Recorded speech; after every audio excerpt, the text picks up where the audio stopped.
BJP MP అభ్యర్థిగా Gudur YCP MLA వరప్రసాదరావును ప్రకటించిన విషయం తెలిసిందే.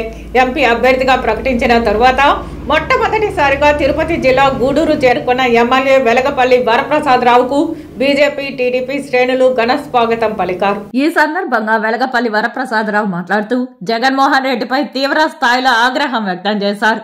ప్రత్యేక హోదా కోసం రాజీనామా చేశారని, దీక్షలు కూడా చేశారని, జగన్ కష్టకాలంలో ఉన్నప్పుడు పార్టీ కోసం పనిచేశానని అన్నారు. రాజకీయాలను విడిచిపెట్టేందుకు సిద్ధంగా లేనని, ప్రజల్లో ఉండాలని కోరుకున్నా, అందుకే ఎంపీ అభ్యర్థిగా మీ ముందుకు వచ్చానని అన్నారు.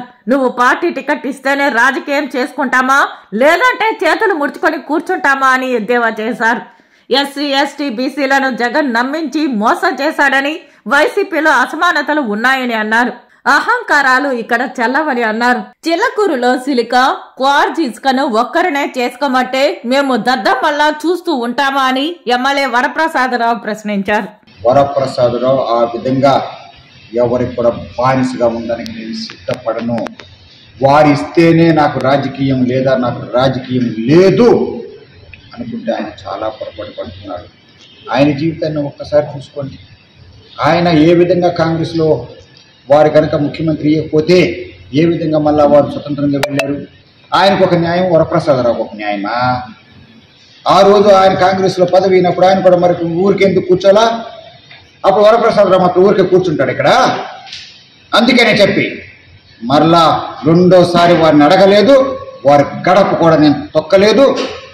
చిన్న చిన్న ప్రలోభాలకు వారెవరికో ఏదో ఆ ప్రలోభాలకు లొంగనప్పుడు ఈయన ప్రలోభాలకు మాత్రం నేను లొంగుతానా? ప్రజల్లో ఉండాలని చెప్పి నేను వచ్చాను. ఏ రాజకీయవేత్త చేయాలో ఆ విధంగా చేశాను. నా పార్టీకి నేను కట్టుబాటుతో ఉన్నా.